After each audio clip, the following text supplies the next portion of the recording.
Antes de começar o vídeo, eu já peço que vocês deixem um like e se inscrevam caso não seja inscrito ainda.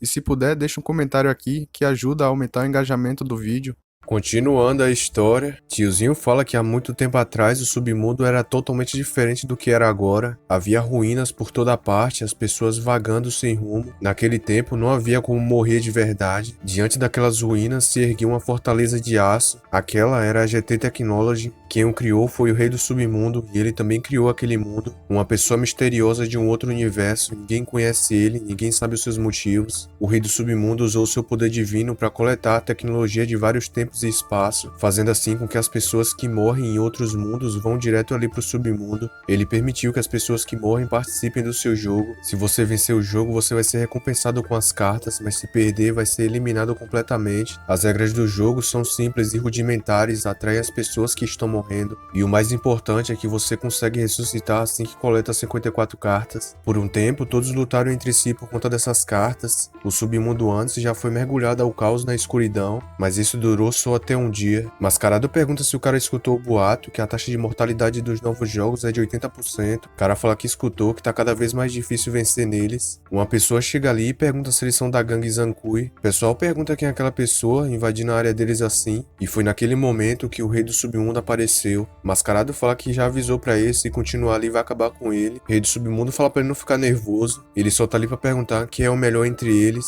Outro cara fala que isso não é verdade, já vai pra cima dele. O rei do submundo começa a puxar a espada, rapidamente já dá uma fatiada no cara, logo em seguida bloqueia o ataque do outro, na sequência dá uma estocada nele. Aquele era o rei do submundo, ninguém nunca foi páreo pra ele. O rei do submundo diz que de agora em diante aquela rua tá sob o seu controle. Tiozinho fala que naquele dia foi a primeira vez que ele viu o rei do submundo. Ele pede desculpa falando que bagunçou a loja do tiozinho. Tiozinho fala que tá tudo bem, mas que na verdade ele tava morrendo de medo. Diz pro rei do submundo não se preocupar com essas coisas bobas. Ele começa a erguer a mão pra pegar um sushi, logo em seguida começa a comer. Tiozinho fala que naquele dia o rei do submundo falou que a comida dele era muito deliciosa, que seria ótimo que as pessoas que fossem pro submundo pudessem experimentar essa comida. Tiozinho fala que desde então aquela frase tem sido seu mantra, ele realmente sente falta daquela época. Começa a fazer o sushi pro Yani, diz que tá pronto, agora ele pode comer. Então essa é a sua história, eu não imaginava isso. Acontece que o título do rei do submundo não é garantido. Além disso, o tio Jin conheceu o rei do submundo antes, esse deve ser um sentimento maravilhoso. Começa a comer o sushi, Yani, como sempre, fala que a comida do tiozinho é deliciosa, e isso aqui é só um bônus que o autor colocou por conta do ano novo chinês. Tiozinho fala que tá muito grato, ele é muito confiante na culinária dele. Certo, e a história? O que aconteceu depois? Tiozinho diz que depois que o rei do submundo conquistou todo aquele lugar, ele abriu a sua primeira loja, a loja Antou. Ele esperava que as pessoas que estivessem morrendo pudessem se unir, que mesmo fora dos jogos eles deveriam se unir e parar de se odiarem, mas que os bons tempos não duraram muito. Ele desapareceu assim que ele coletou aquela última carta. Alguns dizem que depois que ele coletou as 54 cartas, ele foi reencarnado, mas o que o tiozinho escutou foi uma outra versão. Para abrir essa tal porta, o rei do submundo foi em busca de uma chave, mas nunca mais teve notícias dele. Então, a chave que o rei do submundo estava procurando poderia ser... Eu não entendo, o que ela quis dizer com aquilo? Nisso, um tempinho se passa. Ó o Batman ali em cima, rapaziada. Xiao-Ti fala que se o Cyborg ficar usando aquele drone de novo pra espiar ela, não vai perdoar ele. Cyborg fala que tá tudo bem. Xiao-Ti vai entrando, pergunta pro tiozinho se o Yani tá ali. Tiozinho fala que eles estão um pouco atrasados, aquele garoto acabou de sair, pediu pro tiozinho avisar que é pra encontrar ele no banco de tempo. Xiao-Ti fica sem entender porque que ele foi pra lá. Certo, com isso eu melhorei as minhas habilidades. Eu consegui aumentar um pouco a minha recuperação. A resistência e a velocidade também foram aprimoradas. Isso vai combinar com as minhas habilidades físicas e a minha garra. Eu devo me tornar tão forte quanto o rei do submundo. De repente a Xiao-Ti aparece ali, pergunta por que o Yani tá tão apressado assim em se fortalecer. Ela escutou de tiozinho que ele nem comeu direito. Cyborg fala que ele tá estranho desde de manhã. Fala pro Yani olhar nos olhos dele e pergunta se ele tá escondendo alguma coisa. Escondendo algo? É claro que não, eu geralmente não sou assim. Cyborg diz que a Nicole detectou um aumento na pressão arterial dele. A frequência respiratória também tá aumentando. Diz que provavelmente ele tá mentindo. Tudo bem, eu vou falar então. Na verdade, aconteceu uma coisa comigo ontem à noite. Cyborg pergunta se uma garota apareceu no quarto dele de repente para procurar uma porta. Yani fala que é isso mesmo. Cyborg diz que gostaria de ter essa sorte também. Resumindo, essas coisas aconteceram bem de repente, eu não consegui entender. Então, até descobrir, eu não quero envolver todo mundo nisso. Xiao-Ti fala que agora quer fazer fazer uma pergunta. Pergunta se aquela garota era bonita.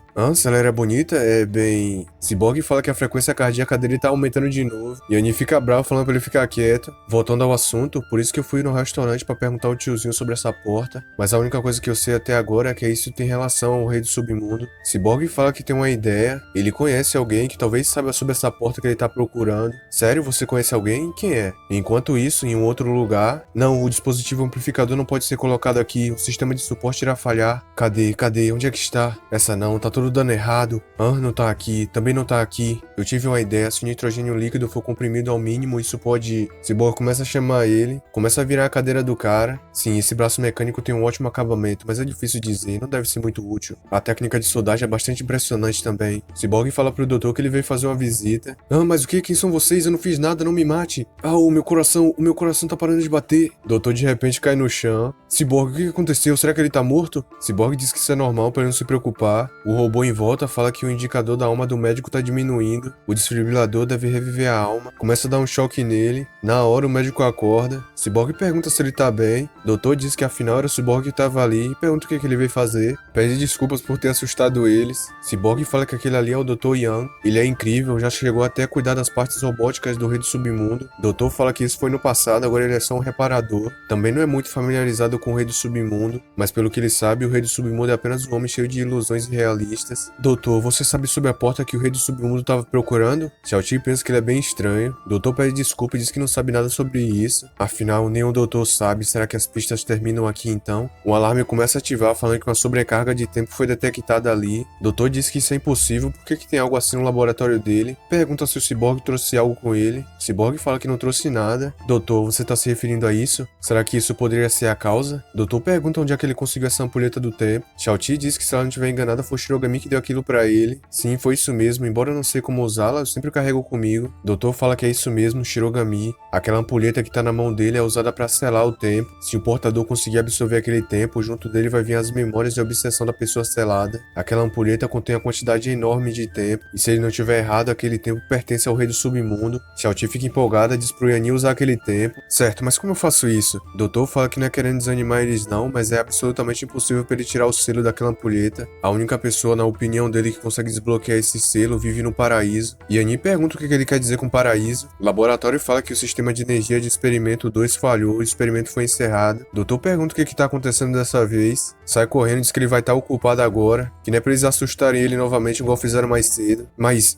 e o paraíso? Você não falou? Cyborg, é esse o doutor que você tinha dito, não é? Não parece bater muito bem da bola. Cyborg diz que embora o doutor fale muito e seja um pouco nervoso, mas no fundo ele é uma pessoa boa. Começa a ter umas lembranças, a Nicole jogada ali no lixão. Ela se pergunta se isso vai ser o fim. Naquele momento o doutor aparece, fala que aquele robô não parece nada bem. Enquanto isso, Shirogami vai chegando na casa dele, pergunta se o passarinho sentiu a falta dele, que ele deve ter cuidado bem da casa. Ei, foi você que comeu esse cereal pra passarinho? Isso aqui era pra durar mais de 2 semanas. Parece que você anda se divertindo enquanto eu tô fora, não é? Bom, mas não há realmente nada que eu possa fazer contra você. Eu não tenho tempo pra ficar brincando com você agora. O objetivo dessa missão é mais difícil, então eu tenho que estar bem preparado pra isso. Assim que o Shirogami toca a guitarra, uma porta secreta começa a se abrir, cheio de armas e bombas lá dentro. Como o alvo dessa vez vai ser a Sensei, eu tenho que estar muito preparado pra isso. Ao mesmo tempo, na rua de eletrônicos, Xiao-Ti diz que o protagonista masculino dessa história lembra o Yanni. Fala que o Cyborg realmente é um otaku que gosta de colecionar mangás. Bom, mas não é só mangás, ele tem figures também. Logo ali atrás tem um aviso que quem tocar nos bonecos dele vai morrer. Cyborg, enquanto mexe no computador, diz pro Yanni que ele encontrou algo sobre esse paraíso.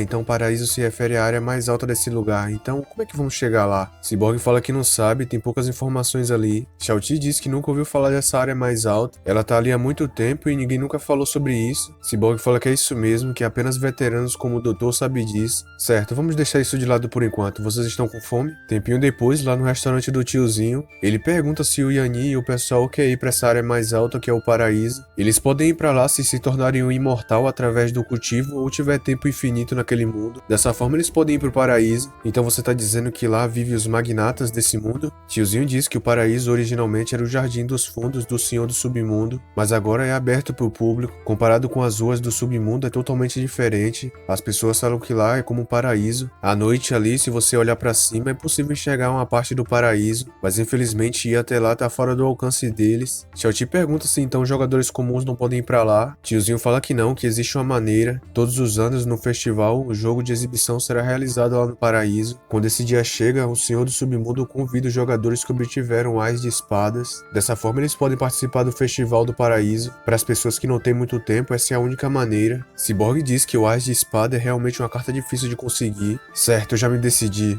Eu vou participar dessa exposição. Yanni já sai correndo, Cyborg fala para ele esperar um pouco. Minutos depois, eles chegam no supermercado. Embora eu não saiba quantos problemas me aguardam pela frente, mas dessa vez eu com certeza irei. Cyborg diz que é muito perigoso ele participar desse jogo de ás de espada sozinho. Você não precisa se preocupar comigo, Cyborg. Somente com um ás de espada eu posso ter a chance de descobrir essas coisas. Cyborg pergunta por que ele não espera eles ficarem mais fortes, dessa forma será mais fácil. Não, eu finalmente fiquei animado, eu quero ir dar uma olhada. Não se preocupe, nada vai acontecer comigo. Se eu não conseguir lutar, eu vou apenas fugir. Xiao-Ti concorda, fala para deixar o Yanni ir. Enquanto isso, ela e o Cyborg vai participar de alguns jogos para obter mais tempo. Cyborg já fica empolgado falando que vai participar dos jogos com ela. Yanni fica bravo e pergunta o que ele tá fazendo. Cyborg pergunta se o Yanni ainda tá ali, achou que ele já fosse pegar o ás de espadas. Diz que tá tudo certo, que ele e a Xiao-Ti vai conseguir algum tempo enquanto o Yanni tenta pegar a carta. Xiao-Ti fala pro Yanni não se preocupar que ela vai ficar bem. Certo, então definitivamente vou voltar com esse ás de espadas. Enquanto isso, em um outro lugar, o doutor fala que quando um jovem começa a ansiar pelo poder, ele fica desesperado. Parece que um jovem estúpido não conhece a altura dos céus. Fala pro tiozinho que era assim que eles costumavam ser antes também. Pessoas teimosas e destemidas. Enquanto isso, o trem fala pros passageiros que eles já estão chegando no submundo. O trem começa a parar ali na ponte. Alguém começa a sair lá de dentro. A mulher fica se perguntando onde é que ela tá. Onde é que tá o médico, o pai e a mãe dela. Enquanto isso, a mulher fala pros jogadores observarem bem. Não é possível fazer equipes por conta do ás de espadas. Que é pros jogadores acompanharem ela. E agradece pela cooperação. Certo, pessoal, então vamos nos despedir aqui. Cyborg fala pra ele se cuidar. Xiao-Ti diz pra ele não se esforçar muito, que se estiver muito perigoso é pra ele apenas fugir. Sim, eu vou fazer isso, eu já participei de vários jogos, então eu tenho alguma experiência. Então até mais, se cuidem também, tá? Cyborg fala que espera que o Yanni fique salvo. Mulher diz pro Yanni tirar a pulseira dele, porque ele não vai poder entrar com ela. Eles vão ficar com ela temporariamente até o jogo acabar.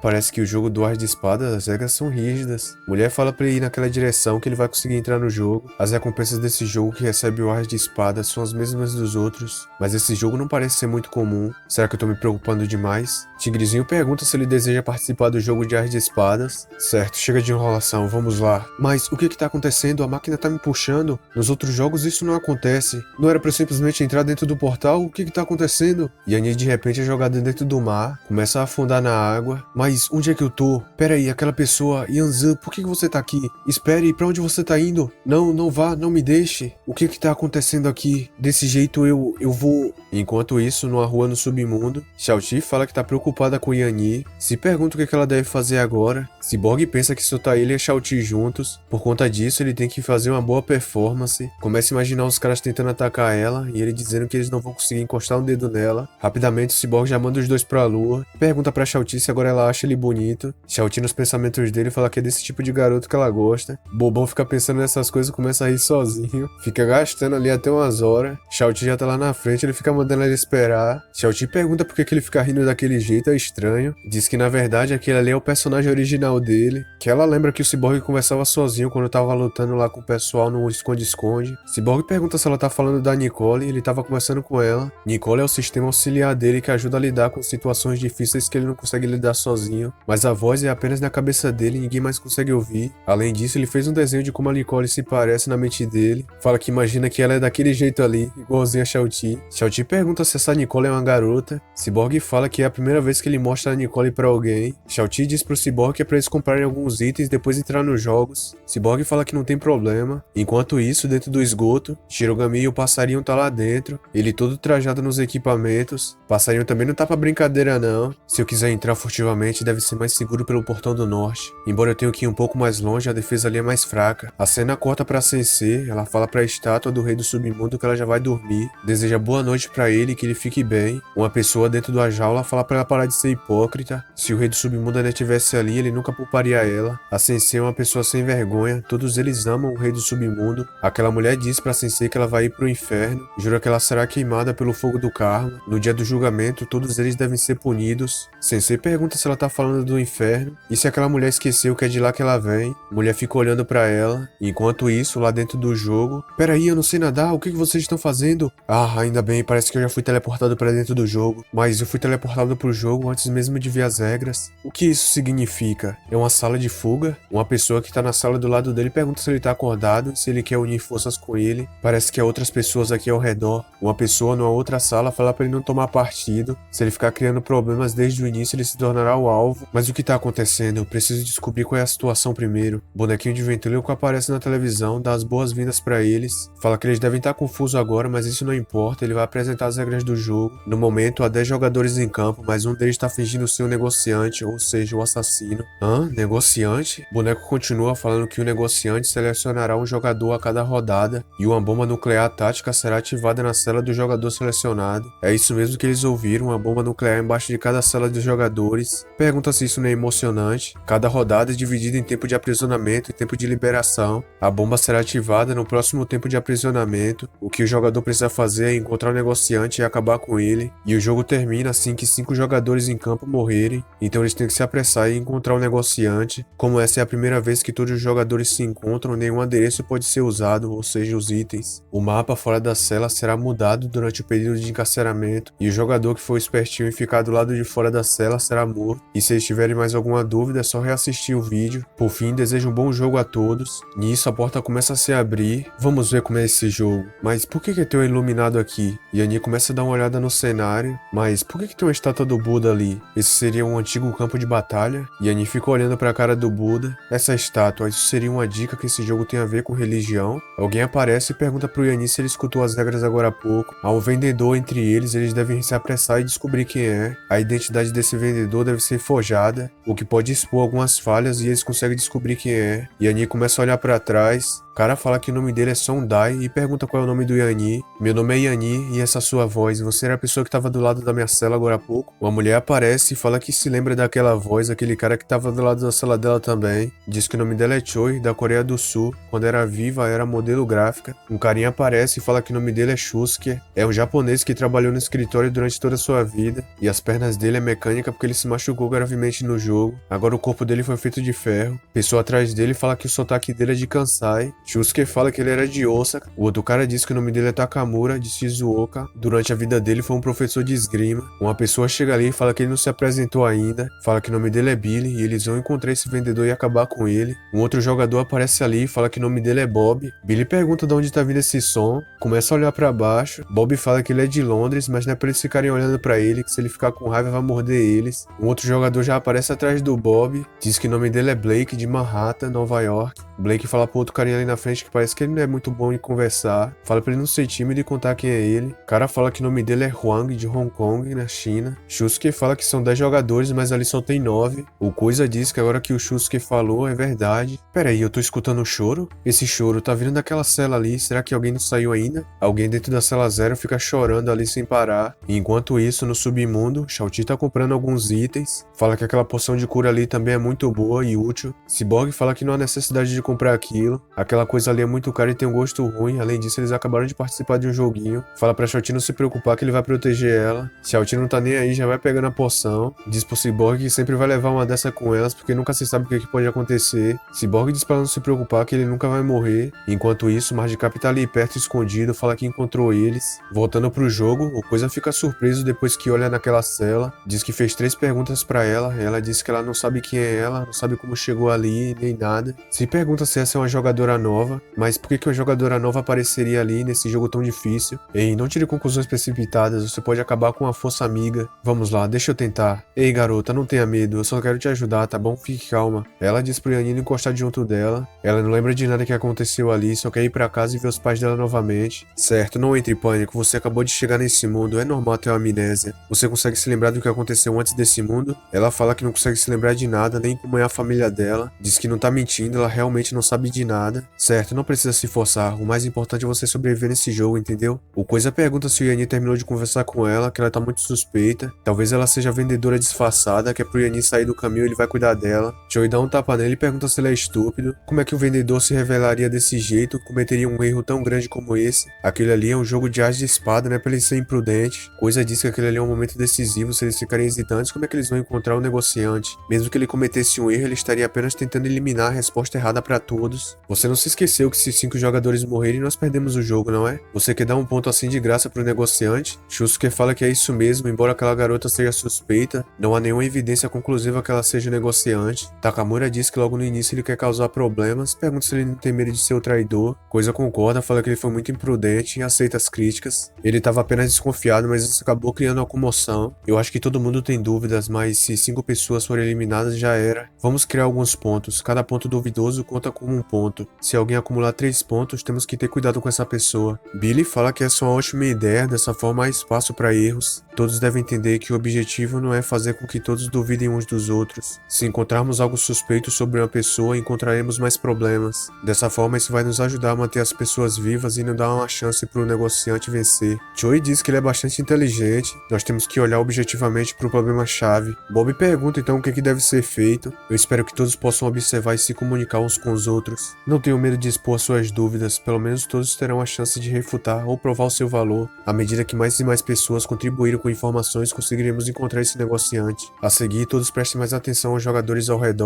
Deveria haver algumas características que os jogadores devem ter, mas o negociante não. O Coisa fala que entende, o negociante tem características diferentes. Começa a olhar pro Bob pergunta por que ele tá olhando pra ele, se ele é algum racista. Coisa pergunta por que ele tá nervoso, ele só tá olhando. Embora isso permita que os jogadores participem do jogo, mas as consequências de fazer isso são muito prejudiciais pra mim. Se o meu desempenho inicial for muito instável, posso ser alvo dos jogadores e do negociante, mas assim que o negociante definir o ritmo, todos os jogadores podem acabar morrendo. Seria bom encontrar evidências conclusivas, eu tenho que me acalmar. De repente aquela menina fala que o nome dela é Liang Chun. Agora ela se lembrou, ela estava deitada na cama do hospital, os pais dela estavam ao redor dela, havia muitos médicos naquele lugar também. Parecia que ela tinha uma doença muito grave. Certo, então deve ser a primeira vez que você participa de um jogo no submundo, certo? Você se lembra como você participou, se foi enganada por alguém? Liang fala que não consegue se lembrar e pede desculpas. Tá tudo bem, tente se lembrar devagar. O meu nome é Yan Yi, se você precisar de alguma coisa é só me dizer, talvez eu consiga te ajudar de alguma forma. De repente a Choi aparece ali chamando Yan Yi. O que foi? Tem algum problema? Choi fala que acabou de descobrir uma coisa. Aquele cara chamado Huang, ele não se comunicou desde o início quando chegou ali. Parece que ele tá os evitando ao máximo. Fica de lado jogando aquele joguinho dele, não faz mais nada. Fala pro Yan Yi que é pra prestar mais atenção com aquele cara. Certo, eu vou ficar atento a isso. É melhor não alertar o inimigo antes de esclarecer as dúvidas decisivas. Choi diz pro Yan Yi que só quer que ele saiba que ela tá do lado dele. Yan Yi fala que entendeu. Ela fala que já que é assim, vão trabalhar juntos então. Diz pra Liang que ela não precisa ter medo. A irmã mais velha tá ali pra cuidar dela. Enquanto isso, na mansão Antou, Shirogami já vai pegando um dos guardas.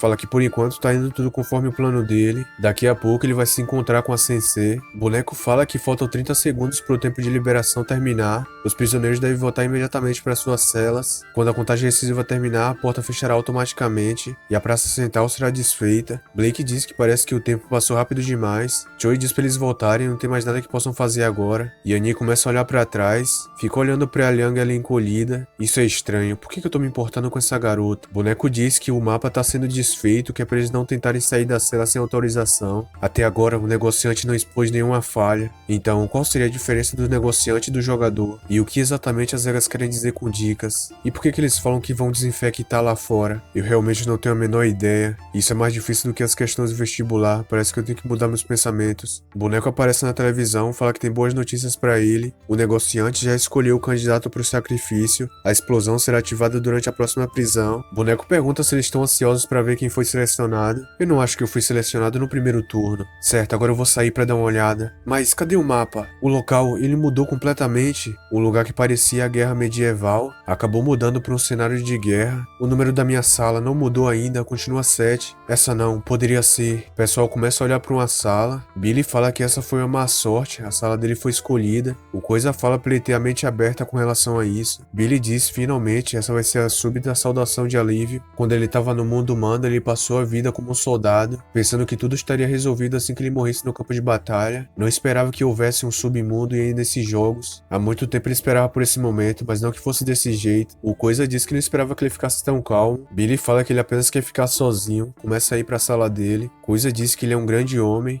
Eu tenho que verificar isso. Coisa fala que se ele ao menos conseguisse descobrir quem é o negociante. Yan Yi começa a ir pra cela da Liang. Parece que ela tá bem. Liang pergunta pro Yan Yi se alguém tá morrendo. Sim, é o Billy, a sala dele foi selecionada. Liang fala que pensava que poderia ser liberada. Ela já não pertence mais ao mundo real e agora vai acabar sendo eliminada nesse mundo também. Começa a chorar, fala que nunca viveu de verdade. Boneco diz que pra comemorar a ativação da primeira bomba, vai enviar um presentinho pra eles. Choi se pergunta que som é esse. O Coisa diz que é só esperar aparecer, eles vão destruir aquilo. Shusuke fala que tá em cima do ombro da estátua do Buda. Tem tem um robô logo ali em cima, falando pra bloquear o alvo e evitar o calor. Enquanto isso, lá no palácio, parece que até agora eu não fui percebido pelos guardas. Vamos ver se vocês gostam disso. Começa a dar vários tiros no pessoal. Esse é o Silêncio Mortal. Vamos ver onde é que tá a localização da Sensei. Enquanto isso, Sensei fala que já concluiu o selo. Ela fez algumas escritas no pergaminho. Se pergunta qual a próxima coisa que ela deve escrever. De repente, 3 balas passa por ela consegue se esquivar. Diz pro Shirogami se ele tá falando sério, que se ela soubesse que o Shirogami fosse até ela não teria mandado o Tisha e o Kizaru procurar por ele. Sensei, faz um tempo que eu não te vejo, parece que eu fiquei mais alto. Enquanto isso, Cyborg pergunta se a Shao-Ti não quer jogar o jogo de saco na areia. Shao-Ti fala que é bem perigoso, apesar de ter uma boa recompensa. Cyborg diz que é verdade, alguém de repente aparece na frente dele. Cyborg começa a olhar para aquela pessoa e reconhece ela. De repente ele sai correndo e começa a puxar a Shao-Ti, falando que eles têm que fugir dali. Kizaru diz que ele nem fez nada ainda, fala que o Cyborg não parece ser tão educado assim, ele só disse um olá.